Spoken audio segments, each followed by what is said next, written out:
परभणीतल्या सोमनाथ सूर्यवंशी प्रकरणाला आता 3 महिने उलटून गेलेले आहेत आणि या प्रकरणातला एक महत्त्वाचा गोपनीय अहवाल हा एबीपी माझाच्या हाती लागलेला आहे। या अहवालामध्ये स्पष्ट झालेलं आहे की सोमनाथ सूर्यवंशी यांचा मृत्यू हा पोलिसांच्या अमानुष मारहाणीमध्येच झालेला आहे, जो दावा गेली अनेक दिवस त्यांचे कुटुंबीय करत होते। आपल्याबरोबर सोमनाथ सूर्यवंशी यांचे बंधू आहेत। सर, आपण राज्य मानवी हक्क आयोगाकडे आलेल्या होतात, त्यांच्यासमोर काल सुनावणी झाली।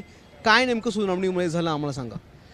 20 तारखेला आम्हाला मानवी हक्क आयोग यांनी बोलवलं होतं आणि त्यांनी त्याच्या आपलं जे कारागृहाचे जेलर साहेब वगैरे आलेले होते आणि SP साहेबांनी PSIला पण पाठवले होते आणि जो काही माननीय न्यायाधीशांनी जो काही अहवाल सादर केलेला आहे मॅजिस्ट्रेटने, त्याच्यामध्ये हे निष्पन्न झालेलं आहे की सोमनाथचा मृत्यू हे न्यायालयीन आपल्या पोलिसांच्या मारहाणीमुळे झालेला आहे, हे त्याच्यामध्ये क्लिअर सांगितलं गेलेलं आहे।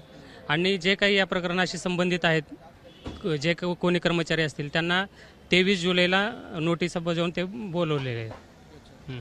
तुमचा जो दावा होता इतके दिवसांपासून की हा मृत्यू नाहीये तर हा खून झालेला आहे, अचानक मृत्यू झालेला नाहीये, तर हा दावा आता कुठे ना कुठे सरकारला मान्य करावा लागेल। हां, सरकारला तर मान्यच करावं लागेल। आम्ही आता जवळपास 15 डिसेंबर 2024 पासून आरोप करत होतो पोलिसांवरती की बाबा माझ्या भावाचा मृत्यू हा पोलिसांच्या मारहाणीमुळे झालेला आहे। ते आता समोर आलेलं आहे स्पष्ट कारण, ज्या काही अहवालामध्ये मॅजिस्ट्रेट इन्क्वायरीमध्ये पूर्णपणे निष्पन्न झालेला आहे आणि त्याच्यामध्ये सांगितलं गेलेलं आहे की सोमनाथचा मृत्यू हे पोलिसांच्या मारहाणीमुळेच झालेला आहे। इतकं मोठं प्रकरण तापलं। आता गेल्या वेळी नागपूरच्या अधिवेशन हा मुद्दा आला, आताच्या अधिवेशन मुद्दा आला, गेले 3 महिने मुद्दा सतत गाजतोय। तुम्ही अनेक वेळा आरोप केला, आतापर्यंत कारवाई कोणाकोणावर झाली आणि नेमकी काय कारवाई झाली तुम्हाला काही कळलंय का? आता काही जे पोलीस अधिकारी होते, जे प्रकरणाशी संबंधित होते, त्यांना तात्पुरतं निलंबित केलेलं आहे आणि निलंबित करणं हे काय म्हणजे स्पष्ट होऊ शकत नाही। त्याच्यामुळे त्यांना निलंबित करण्यापेक्षा त्यांच्यावरती 302चा गुन्हा दाखल झाला पाहिजे आणि त्यांना फाशीची शिक्षा झाली पाहिजे, जे कोणी गुन्हेगार पोलीस असतील त्यांना। ही तुमची सातत्याने मागणी आहे की त्या पोलिसांवर 302चा गुन्हा दाखल करा, खुनाचा गुन्हा दाखल करा। सरकार ऐकतंय का आतापर्यंत सरकारकडून काय तुम्हाला मदत मिळाली? सरकार तरी कोण ऐकत नाही, कारण ते माननीय मुख्यमंत्री साहेबांनी स्पष्ट सांगितलं होतं विधानसभेमध्ये, चुकीची माहिती दिली होती की सोमनाथचा मृत्यू हे पोलिसांच्या मारहाणीमुळे झालेला नाही आणि ते असेही दावा केले की आमच्याकडे CCTV फुटेज आहेत, त्याच्यामध्ये हे कुठल्याही पोलिसांनी मारलेलं नाही सोमनाथला, हे त्यांनी चुकीचं कारण दिले आणि सोमनाथला श्वसनाचा आजार हा पूर्वीपासूनच होता, हे देखील असं चुकीची माहिती त्यांनी दिली। पण आता जे दुधाचं दूध आणि पाण्याचं पाणी झालेलं तर आहे, कारण सरकारी माणसांनी म्हणजे माननीय न्यायाधीशांनीच ते स्पष्ट करून दाखवलेलं आहे की सोमनाथचा मृत्यू हे पोलिसांच्या मारहाणीमुळे झालेला आहे। काय वाटतं मुख्यमंत्र्यांनी माफी मागावी, कारण की चुकीचं स्टेटमेंट त्यांनी अधिवेशनात दिलं होतं, सगळ्यांसमोर दिलं होतं। माफी मागण्याची काही गरज नाही, पण त्यांनी आता जे कारण आहे की बाबा मान्य केलं पाहिजे की बाबा मी आता मुख्यमंत्री साहेब हे गृहमंत्री आहेत, त्यांनी मान्य केलं पाहिजे, त्यांनी मीडियासमोर येऊन सांगितलं पाहिजे की सोमनाथचा मृत्यू हे पोलिसांच्या मारहाणीमुळे झालेला आहे। माफी वगैरे मागण्याची काही गरज नाही, कारण जे काही पोलीस दोषी असतील त्यांना शिक्षा तर झालीच पाहिजे ना, त्यांची पाठराखण करून काहीच गरज नाही। तुमचं आता पुढचं पाऊल काय? काल जी सुनावणी झाली त्याच्यानंतर न्यायाधीशांनी किंवा इकडचे न्यायाधीश आहेत त्यांनी काय आदेश दिलेले आहेत? पुढची सुनावणी किंवा कोणाकोणाला बोलवलेलं आहे? आता या प्रकरणाशी जेवढे काही संबंधित पोलीस कर्मचारी असतील, जवळपास पोलीस असू द्या किंवा इतर कुठलेही अधिकारी असू द्या, जवळपास 70 लोकांची त्याच्यामध्ये नावं आलेली आहेत माझ्या ऐकण्याच्या ह्याच्याने, तर त्यांना प्रत्येकाला नोटीस पाठवलेले आहेत आणि त्यांना 23 जुलैला सुनावणीसाठी बोलवले आहेत आणि ते आपलं मत तिथं मांडू शकतात 23 जुलैला, असं त्यांनी सांगितलेलं आहे। 23 जूनला 23 जूनला 23 जूनपर्यंत सुनावणी पुढे गेलेली आहे। त्याच्या या काळामध्ये म्हणजे आता मार्च चालू आहे, तर या काळामध्ये आधीच सरकारने पावलं उचलून गुन्हा दाखल करायला पाहिजे?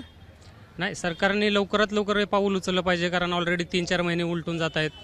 म्हणजे आमच्यावरती कुठली कंडिशन आहे, आज कुठली परिस्थिती आमच्यावरती वेढवलेली आहे, त्या सरकारने लवकरात लवकर दखल घेतली पाहिजे आणि फास्ट ट्रॅक कोर्टामध्ये ते चालवून लवकरात लवकर जे काही दोषी पोलीस असतील त्यांच्यावरती 302चा गुन्हा दाखल झाला पाहिजे आणि फाशीची शिक्षा झाली पाहिजे त्या पोलिसांना, जे कोणी दोषी असतील त्यांना। एक शेवटचा प्रश्न विचारतो, सोमनाथ गेल्यापासून घरची परिस्थिती कशी आहे? घरी कोण कोण आहेत? घरची आत्ताची परिस्थिती कशी आहे? सोमनाथ भाऊ गेल्यापासून तर आता दुःख तर आम्ही हे करू शकत नाही, कारण त्याची जे कमी आज आम्ही कुटुंब सहन करतोय तर ते आम्ही सांगू देखील शकत नाही, आमच्याकडे शब्द देखील नाहीत भाऊ गेलं त्यामुळे. आई तर आहे, आईला रात्री दिवस झोप लागत नाही, तिची तब्येत कधी आजारी पडते, कधी ते रडतच असते सतत. माझ्या मुलाला, चांगल्या मुलाला, सुशिक्षित मुलाला जो की LLBचं शिक्षण घेत होता याला सरकारनं मारलं. म्हणजे माझा मुलगा कायद्याचा अभ्यास करून काय गुन्हा केला होता, कायद्याचा अभ्यास केला, त्याला पोलिसांनी उचललं, त्याला कोठडीत एवढं जबर मारहाण केली, मारले. सरकारने ते प्रकरण दाबण्याचा खूप प्रयत्न केला. सरकारी खात्यातील लोकांनी, जे की पोलीस अधिकारी आहेत, IG साहेब असू द्या किंवा तिथले परभणीचे पोलीस असू द्या, त्यांनी PMचा रिपोर्ट येण्यापूर्वी जाहीर केलं होतं की सोमनाथचा मृत्यू हे श्वसनाच्या आजारामुळे झालेला आहे, त्याचा हार्ट अटॅकमुळे मृत्यू झालेला आहे. पण आता स्पष्ट कारण समोर आलेलं आहे, त्याला कोणीच नाकारू शकत नाही आणि मेडिकलचा रिपोर्ट तर कोणीही चेंज करू शकणार नाही.